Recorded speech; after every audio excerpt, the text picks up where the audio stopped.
दो कमेटियां ਦੀਆਂ ਮੀਟਿੰਗਾਂ सन, एजुकेशन कमेटी ਅਤੇ धर्म प्रचार कमेटी। जिथे एजुकेशन कमेटी ਦੇ ਵਿੱਚ बहुत सारे फैसले ਲਏ गए,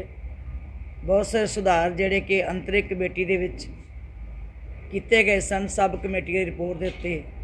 कि जो नवी पॉलिसी बनाई गई है एजुकेशन की, ਉਹਦੇ तहत अपने मुलाजमां नूं, अपने अधिकारियों नूं जो साड़ियाँ कंडीशनस रखियां सन ਉਹਦੇ अनुसार चलाउण वास्ते एजुकेशन कमेटी विच भी फाइनल किया गया।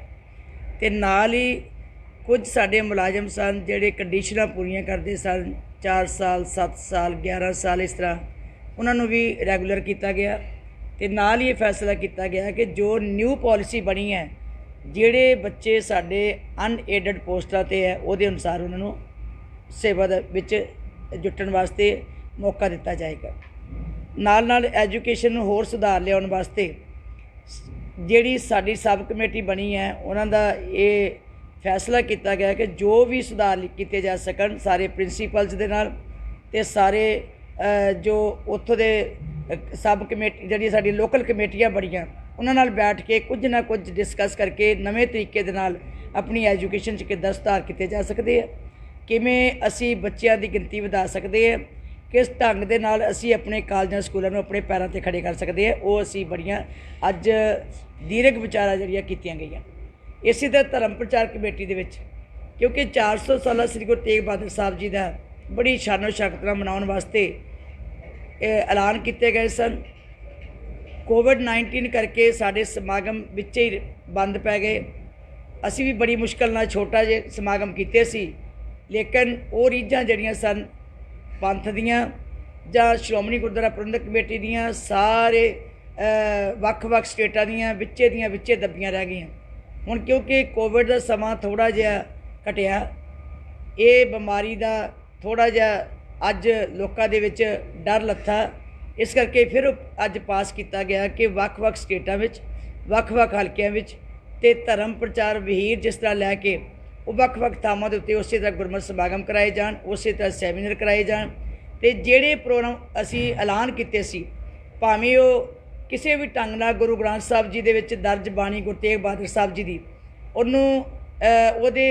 अर्थ करके जो असी किताबां बनाउण वास्ते ऐलान किए सीगे, उहदे जिहड़े काम है वो हुण जल्दी नाल शुरू किए जाण ते उन्हां नूं संपूर्ण भी किया जाए। जिहड़ियां किताबां साड़ियां बंद पईयां सन, नहीं छपियां सन, उन्हां नूं भी दोबारा छपा के संगत दे विच दित्तियां जाण, संगत जिहड़ी है वो लाहा लै सके। सो इस तरह धर्म प्रचार कमेटी दे विच फैसला किया कि सिख आर्काइव्स जो साडा जदा गुरचरण सिंह जी टौड़ा उत्थे इंस्टीट्यूशन है,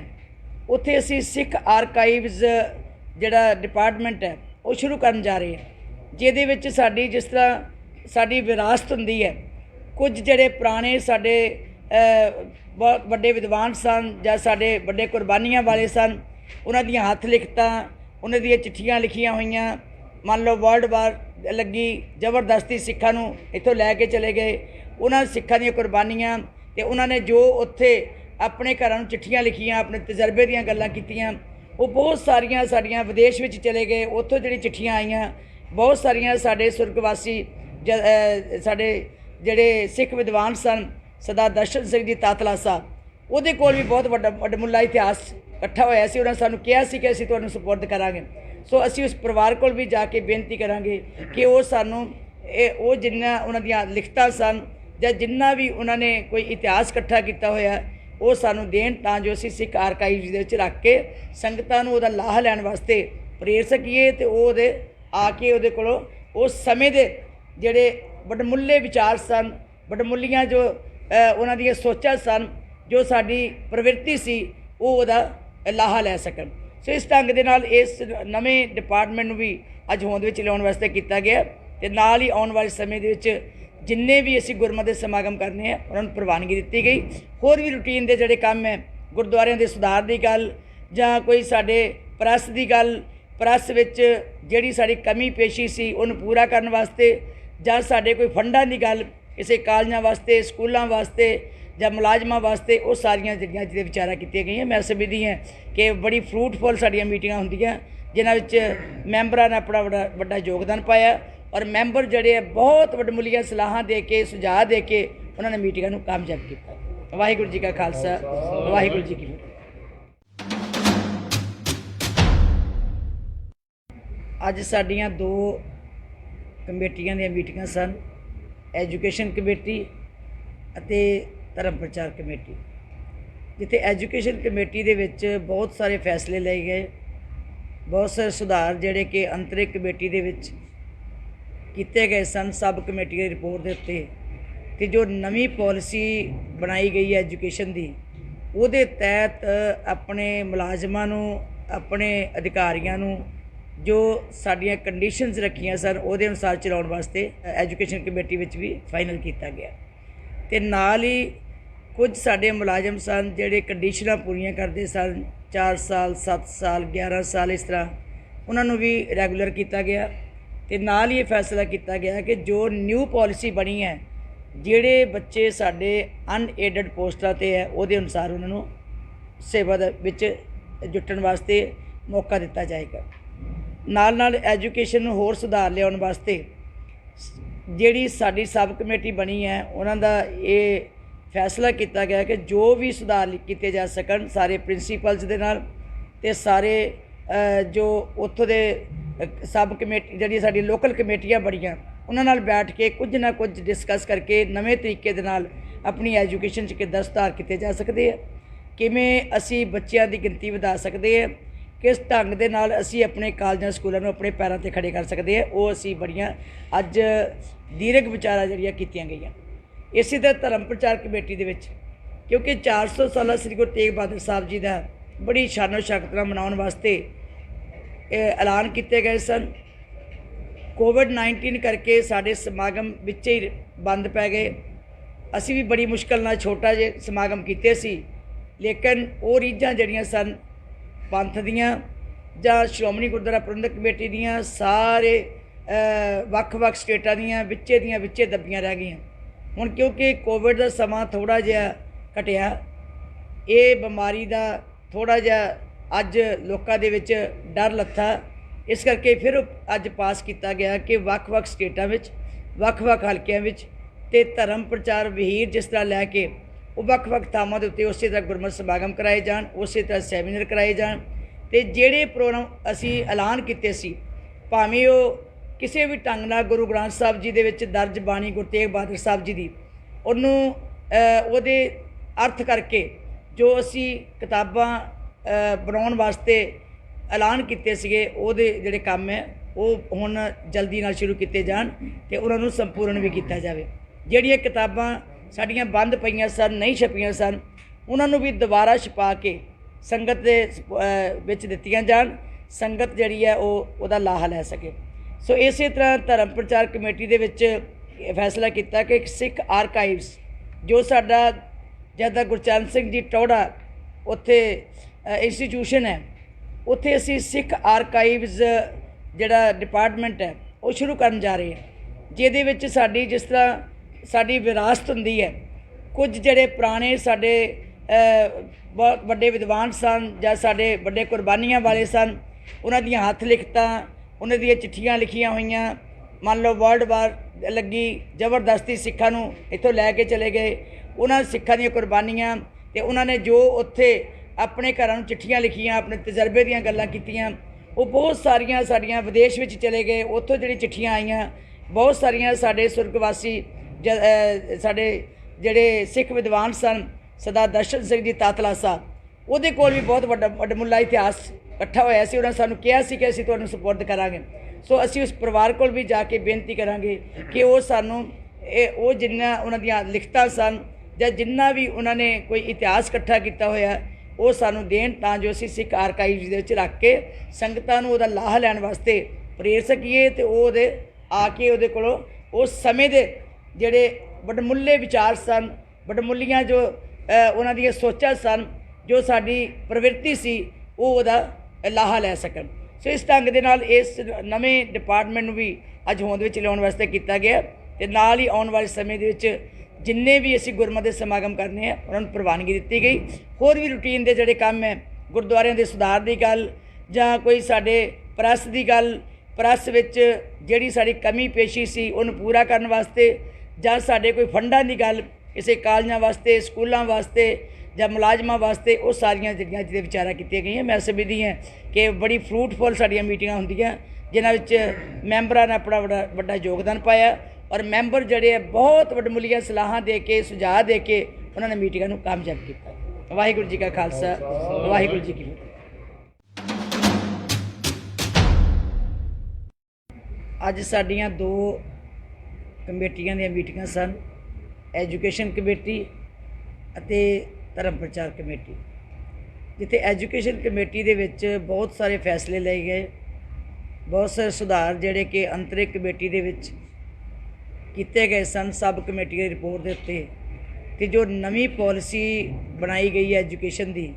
ਉਹਦੇ ਤਹਿਤ ਆਪਣੇ ਮੁਲਾਜ਼ਮਾਂ ਨੂੰ, ਆਪਣੇ ਅਧਿਕਾਰੀਆਂ ਨੂੰ ਜੋ ਸਾਡੀਆਂ ਕੰਡੀਸ਼ਨਸ ਰੱਖੀਆਂ ਸਨ ਉਹਦੇ ਅਨੁਸਾਰ ਚਲਾਉਣ ਵਾਸਤੇ ਐਜੂਕੇਸ਼ਨ ਕਮੇਟੀ ਵਿੱਚ ਵੀ ਫਾਈਨਲ ਕੀਤਾ ਗਿਆ। ਤੇ ਨਾਲ ਹੀ ਕੁਝ ਸਾਡੇ ਮੁਲਾਜ਼ਮ ਸਨ ਜਿਹੜੇ ਕੰਡੀਸ਼ਨਾਂ ਪੂਰੀਆਂ ਕਰਦੇ ਸਨ, 4 ਸਾਲ, 7 ਸਾਲ, 11 ਸਾਲ, ਇਸ ਤਰ੍ਹਾਂ ਉਹਨਾਂ ਨੂੰ ਵੀ ਰੈਗੂਲਰ ਕੀਤਾ ਗਿਆ। ਤੇ ਨਾਲ ਹੀ ਇਹ ਫੈਸਲਾ ਕੀਤਾ ਗਿਆ ਕਿ ਜੋ ਨਿਊ ਪਾਲਿਸੀ ਬਣੀ ਹੈ, ਜਿਹੜੇ ਬੱਚੇ ਸਾਡੇ ਅਨਏਡਡ ਪੋਸਟਾਂ 'ਤੇ ਹੈ, ਉਹਦੇ ਅਨੁਸਾਰ ਉਹਨਾਂ ਨੂੰ ਸੇਵਾ ਦੇ ਵਿੱਚ ਜੁਟਣ ਵਾਸਤੇ ਮੌਕਾ ਦਿੱਤਾ ਜਾਏਗਾ। ਨਾਲ ਨਾਲ ਐਜੂਕੇਸ਼ਨ ਨੂੰ ਹੋਰ ਸੁਧਾਰ ਲਿਆਉਣ ਵਾਸਤੇ ਜਿਹੜੀ ਸਾਡੀ ਸਬ ਕਮੇਟੀ ਬਣੀ ਹੈ, ਉਹਨਾਂ ਦਾ ਇਹ ਫੈਸਲਾ ਕੀਤਾ ਗਿਆ ਕਿ ਜੋ ਵੀ ਸੁਧਾਰ ਕੀਤੇ ਜਾ ਸਕਣ ਸਾਰੇ ਪ੍ਰਿੰਸੀਪਲਸ ਦੇ ਨਾਲ, ਤੇ ਸਾਰੇ ਜੋ ਉੱਥੋਂ ਦੇ ਸਬ ਕਮੇਟੀ ਜਿਹੜੀ ਸਾਡੀ ਲੋਕਲ ਕਮੇਟੀਆਂ ਬਣੀਆਂ ਉਹਨਾਂ ਨਾਲ ਬੈਠ ਕੇ ਕੁਝ ਨਾ ਕੁਝ ਡਿਸਕਸ ਕਰਕੇ ਨਵੇਂ ਤਰੀਕੇ ਦੇ ਨਾਲ ਆਪਣੀ ਐਜੂਕੇਸ਼ਨ 'ਚ ਕਿੱਦਾਂ ਸੁਧਾਰ ਕੀਤੇ ਜਾ ਸਕਦੇ ਆ, ਕਿਵੇਂ ਅਸੀਂ ਬੱਚਿਆਂ ਦੀ ਗਿਣਤੀ ਵਧਾ ਸਕਦੇ ਹਾਂ, ਕਿਸ ਢੰਗ ਦੇ ਨਾਲ ਅਸੀਂ ਆਪਣੇ ਕਾਲਜਾਂ ਸਕੂਲਾਂ ਨੂੰ ਆਪਣੇ ਪੈਰਾਂ 'ਤੇ ਖੜੇ ਕਰ ਸਕਦੇ ਹਾਂ, ਉਹ ਅਸੀਂ ਬੜੀਆਂ ਅੱਜ ਦੀਰਘ ਵਿਚਾਰਾਂ ਜਿਹੜੀਆਂ ਕੀਤੀਆਂ ਗਈਆਂ। ਇਸੇ ਤਰ੍ਹਾਂ ਧਰਮ ਪ੍ਰਚਾਰ ਕਮੇਟੀ ਦੇ ਵਿੱਚ, ਕਿਉਂਕਿ 400 ਸਾਲਾ ਸ੍ਰੀ ਗੁਰੂ ਤੇਗ ਬਹਾਦਰ ਸਾਹਿਬ ਜੀ ਦਾ ਬੜੀ ਸ਼ਾਨੋ ਸ਼ੌਕਤ ਨਾਲ ਮਨਾਉਣ ਵਾਸਤੇ ਐਲਾਨ ਕੀਤੇ ਗਏ ਸਨ। ਕੋਵਿਡ-19 ਕਰਕੇ ਸਾਡੇ ਸਮਾਗਮ ਵਿੱਚ ਹੀ ਬੰਦ ਪੈ ਗਏ। ਅਸੀਂ ਵੀ ਬੜੀ ਮੁਸ਼ਕਲ ਨਾਲ ਛੋਟਾ ਜਿਹਾ ਸਮਾਗਮ ਕੀਤੇ ਸੀ, ਲੇਕਿਨ ਉਹ ਰੀਝਾਂ ਜਿਹੜੀਆਂ ਸਨ ਪੰਥ ਦੀਆਂ ਜਾਂ ਸ਼੍ਰੋਮਣੀ ਗੁਰਦੁਆਰਾ ਪ੍ਰਬੰਧਕ ਕਮੇਟੀ ਦੀਆਂ, ਸਾਰੇ ਵੱਖ-ਵੱਖ ਸਟੇਟਾਂ ਦੀਆਂ ਵਿੱਚੇ ਦੱਬੀਆਂ ਰਹਿ ਗਈਆਂ। ਹੁਣ ਕਿਉਂਕਿ ਕੋਵਿਡ ਦਾ ਸਮਾਂ ਥੋੜ੍ਹਾ ਜਿਹਾ ਘਟਿਆ,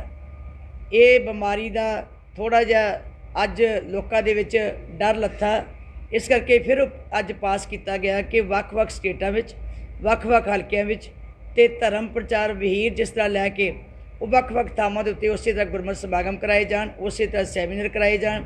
ਤੇ ਜਿਹੜੇ ਪ੍ਰੋਗਰਾਮ ਅਸੀਂ ਐਲਾਨ ਕੀਤੇ ਸੀ, ਭਾਵੇਂ ਉਹ ਕਿਸੇ ਵੀ ਢੰਗ ਨਾਲ ਗੁਰੂ ਗ੍ਰੰਥ ਸਾਹਿਬ ਜੀ ਦੇ ਵਿੱਚ ਦਰਜ ਬਾਣੀ ਗੁਰੂ ਤੇਗ ਬਹਾਦਰ ਸਾਹਿਬ ਜੀ ਦੀ, ਉਹਨੂੰ ਉਹਦੇ ਅਰਥ ਕਰਕੇ ਜੋ ਅਸੀਂ ਕਿਤਾਬਾਂ ਬਣਾਉਣ ਵਾਸਤੇ ਐਲਾਨ ਕੀਤੇ ਸੀਗੇ, ਉਹਦੇ ਜਿਹੜੇ ਕੰਮ ਹੈ ਉਹ ਹੁਣ ਜਲਦੀ ਨਾਲ ਸ਼ੁਰੂ ਕੀਤੇ ਜਾਣ ਤੇ ਉਹਨਾਂ ਨੂੰ ਸੰਪੂਰਨ ਵੀ ਕੀਤਾ ਜਾਵੇ। ਜਿਹੜੀਆਂ ਕਿਤਾਬਾਂ ਸਾਡੀਆਂ ਬੰਦ ਪਈਆਂ ਸਨ, ਨਹੀਂ ਛਪੀਆਂ ਸਨ, ਉਹਨਾਂ ਨੂੰ ਵੀ ਦੁਬਾਰਾ ਛਪਾ ਕੇ ਸੰਗਤ ਦੇ ਵਿੱਚ ਦਿੱਤੀਆਂ ਜਾਣ, ਸੰਗਤ ਜਿਹੜੀ ਹੈ ਉਹਦਾ ਲਾਹਾ ਲੈ ਸਕੇ। ਸੋ ਇਸੇ ਤਰ੍ਹਾਂ ਧਰਮ ਪ੍ਰਚਾਰ ਕਮੇਟੀ ਦੇ ਵਿੱਚ ਫੈਸਲਾ ਕੀਤਾ ਕਿ ਸਿੱਖ ਆਰਕਾਈਵਸ ਜੋ ਸਾਡਾ ਜਦ ਗੁਰਚਰਨ ਸਿੰਘ ਜੀ ਟੌੜਾ ਉੱਥੇ ਇੰਸਟੀਟਿਊਸ਼ਨ ਹੈ, ਉੱਥੇ ਅਸੀਂ ਸਿੱਖ ਆਰਕਾਈਵਸ ਜਿਹੜਾ ਡਿਪਾਰਟਮੈਂਟ ਹੈ ਉਹ ਸ਼ੁਰੂ ਕਰਨ ਜਾ ਰਹੇ ਹਾਂ, ਜਿਹਦੇ ਵਿੱਚ ਸਾਡੀ ਜਿਸ ਤਰ੍ਹਾਂ ਸਾਡੀ ਵਿਰਾਸਤ ਹੁੰਦੀ ਹੈ, ਕੁਝ ਜਿਹੜੇ ਪੁਰਾਣੇ ਸਾਡੇ ਬਹੁਤ ਵੱਡੇ ਵਿਦਵਾਨ ਸਨ ਜਾਂ ਸਾਡੇ ਵੱਡੇ ਕੁਰਬਾਨੀਆਂ ਵਾਲੇ ਸਨ, ਉਹਨਾਂ ਦੀਆਂ ਹੱਥ ਲਿਖਤਾਂ, ਉਹਨਾਂ ਦੀਆਂ ਚਿੱਠੀਆਂ ਲਿਖੀਆਂ ਹੋਈਆਂ, ਮੰਨ ਲਓ ਵਰਲਡ ਵਾਰ ਲੱਗੀ, ਜ਼ਬਰਦਸਤੀ ਸਿੱਖਾਂ ਨੂੰ ਇੱਥੋਂ ਲੈ ਕੇ ਚਲੇ ਗਏ, ਉਹਨਾਂ ਸਿੱਖਾਂ ਦੀਆਂ ਕੁਰਬਾਨੀਆਂ, ਤੇ ਉਹਨਾਂ ਨੇ ਜੋ ਉੱਥੇ ਆਪਣੇ ਘਰਾਂ ਨੂੰ ਚਿੱਠੀਆਂ ਲਿਖੀਆਂ, ਆਪਣੇ ਤਜਰਬੇ ਦੀਆਂ ਗੱਲਾਂ ਕੀਤੀਆਂ, ਉਹ ਬਹੁਤ ਸਾਰੀਆਂ ਸਾਡੀਆਂ ਵਿਦੇਸ਼ ਵਿੱਚ ਚਲੇ ਗਏ, ਉੱਥੋਂ ਜਿਹੜੀ ਚਿੱਠੀਆਂ ਆਈਆਂ, ਬਹੁਤ ਸਾਰੀਆਂ ਸਾਡੇ ਸੁਰਗਵਾਸੀ ਸਾਡੇ ਜਿਹੜੇ ਸਿੱਖ ਵਿਦਵਾਨ ਸਨ, ਸਰਦਾਰ ਦਰਸ਼ਨ ਸਿੰਘ ਜੀ ਤਾਤਲਾ ਸਾਹਿਬ, ਉਹਦੇ ਕੋਲ ਵੀ ਬਹੁਤ ਵੱਡਮੁੱਲਾ ਇਤਿਹਾਸ ਇਕੱਠਾ ਹੋਇਆ ਸੀ। ਉਹਨਾਂ ਸਾਨੂੰ ਕਿਹਾ ਸੀ ਕਿ ਅਸੀਂ ਤੁਹਾਨੂੰ ਸਪੁਰਦ ਕਰਾਂਗੇ। ਸੋ ਅਸੀਂ ਉਸ ਪਰਿਵਾਰ ਕੋਲ ਵੀ ਜਾ ਕੇ ਬੇਨਤੀ ਕਰਾਂਗੇ ਕਿ ਉਹ ਸਾਨੂੰ ਉਹ ਜਿੰਨਾ ਉਹਨਾਂ ਦੀਆਂ ਲਿਖਤਾਂ ਸਨ ਜਾਂ ਜਿੰਨਾ ਵੀ ਉਹਨਾਂ ਨੇ ਕੋਈ ਇਤਿਹਾਸ ਇਕੱਠਾ ਕੀਤਾ ਹੋਇਆ ਉਹ ਸਾਨੂੰ ਦੇਣ, ਤਾਂ ਜੋ ਅਸੀਂ ਸਿੱਖ ਆਰਕਾਈਵਸ ਦੇ ਵਿੱਚ ਰੱਖ ਕੇ ਸੰਗਤਾਂ ਨੂੰ ਉਹਦਾ ਲਾਹਾ ਲੈਣ ਵਾਸਤੇ ਪ੍ਰੇਰ ਸਕੀਏ, ਤੇ ਉਹਦੇ ਆ ਕੇ ਉਹਦੇ ਕੋਲੋਂ ਉਸ ਸਮੇਂ ਦੇ ਜਿਹੜੇ ਵੱਡਮੁੱਲੇ ਵਿਚਾਰ ਸਨ, ਵੱਡਮੁੱਲੀਆਂ ਜੋ ਉਹਨਾਂ ਦੀਆਂ ਸੋਚਾਂ ਸਨ, ਜੋ ਸਾਡੀ ਪ੍ਰਵਿਰਤੀ ਸੀ, ਉਹਦਾ ਲਾਹਾ ਲੈ ਸਕਣ। ਸੋ ਇਸ ਢੰਗ ਦੇ ਨਾਲ ਇਸ ਨਵੇਂ ਡਿਪਾਰਟਮੈਂਟ ਨੂੰ ਵੀ ਅੱਜ ਹੋਂਦ ਵਿੱਚ ਲਿਆਉਣ ਵਾਸਤੇ ਕੀਤਾ ਗਿਆ ਤੇ ਨਾਲ ਹੀ ਆਉਣ ਵਾਲੇ ਸਮੇਂ ਦੇ ਵਿੱਚ ਜਿੰਨੇ ਵੀ ਅਸੀਂ ਗੁਰਮਤਿ ਦੇ ਸਮਾਗਮ ਕਰਨੇ ਆ ਉਹਨਾਂ ਨੂੰ ਪ੍ਰਵਾਨਗੀ ਦਿੱਤੀ ਗਈ। ਹੋਰ ਵੀ ਰੂਟੀਨ ਦੇ ਜਿਹੜੇ ਕੰਮ ਹੈ, ਗੁਰਦੁਆਰਿਆਂ ਦੇ ਸੁਧਾਰ ਦੀ ਗੱਲ ਜਾਂ ਕੋਈ ਸਾਡੇ ਪ੍ਰੈਸ ਦੀ ਗੱਲ, ਪ੍ਰੈਸ ਵਿੱਚ ਜਿਹੜੀ ਸਾਡੀ ਕਮੀ ਪੇਸ਼ੀ ਸੀ ਉਹਨੂੰ ਪੂਰਾ ਕਰਨ ਵਾਸਤੇ, ਜਾਂ ਸਾਡੇ ਕੋਈ ਫੰਡਾਂ ਦੀ ਗੱਲ ਕਿਸੇ ਕਾਲਜਾਂ ਵਾਸਤੇ, ਸਕੂਲਾਂ ਵਾਸਤੇ ਜਾਂ ਮੁਲਾਜ਼ਮਾਂ ਵਾਸਤੇ, ਉਹ ਸਾਰੀਆਂ ਜਿਹੜੀਆਂ ਜਿਹਦੇ ਵਿਚਾਰਾਂ ਕੀਤੀਆਂ ਗਈਆਂ। ਮੈਂ ਸਮਝਦੀ ਹਾਂ ਕਿ ਬੜੀ ਫਰੂਟਫੁੱਲ ਸਾਡੀਆਂ ਮੀਟਿੰਗਾਂ ਹੁੰਦੀਆਂ ਜਿਨ੍ਹਾਂ ਵਿੱਚ ਮੈਂਬਰਾਂ ਨੇ ਆਪਣਾ ਵੱਡਾ ਯੋਗਦਾਨ ਪਾਇਆ ਔਰ ਮੈਂਬਰ ਜਿਹੜੇ ਆ ਬਹੁਤ ਵੱਡਮੁੱਲੀਆਂ ਸਲਾਹਾਂ ਦੇ ਕੇ, ਸੁਝਾਅ ਦੇ ਕੇ ਉਹਨਾਂ ਨੇ ਮੀਟਿੰਗਾਂ ਨੂੰ ਕਾਮਯਾਬ ਕੀਤਾ। ਵਾਹਿਗੁਰੂ ਜੀ ਕਾ ਖਾਲਸਾ, ਵਾਹਿਗੁਰੂ ਜੀ ਕੀ ਫਤਿਹ।